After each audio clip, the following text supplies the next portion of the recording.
Okay, I'm going to show you how to find the highest common factor of two numbers using factor trees. So we're going to try and find the highest common factor of 270 and 900. So first of all, we're going to draw the factor tree for each of them. They look really big numbers, but actually you find factor trees break down quite quickly. So let's do the factor tree for 270.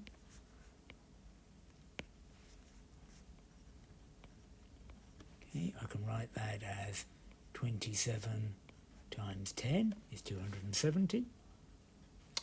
27 is 3 times 9. 9 is 3 times 3. 10 is 2 times 5. And 3, 2, 5 are all prime numbers. My factor tree is finished. Now I'm going to write that as a product of primes. So 270 equals 2 times 3 cubed times 5. And we're going to do the same thing for 900. Okay, so 900 I might do as 90 times 10. And then the 90 I'll do as 9 times 10. The 9 is 3 times 3. The 10 is 2 times 5. The 10 is 2 times 5. So 900 is 2. I've got 2 2s. 2 and a 2.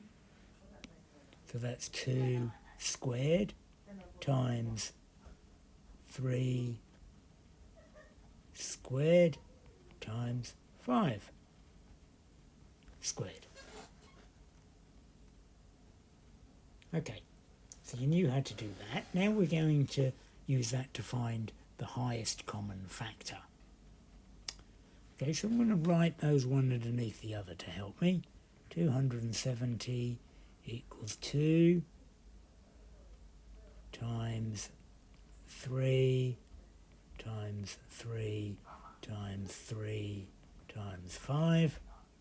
900 equals 2 times 2 times 3 times 3 times 5 times 5. I've written them out in 4 for simplicity, but you might find it, once you get used to it, it's easier not to. Now I'm going to find pairs that are the same in both sequences. So I've got a 2 there. I've got a 3. I've got a 3 and a 5. Okay, and there's some left over. So there's a 3 there I can't use in that one. There's a 2 and a 5 I can't use in that one. But that's okay. So now let's write now let's write those numbers. 2 times 3 times 3 times 5. Okay, can you see? One's that one, from there, from there, from there. Okay, and then I want to find that product. So 2 times 3 is 6. 6 times 3 is 18. 18 times 5 is 90. That's 90. So I know that the highest common factor of 270 and 900 is 90.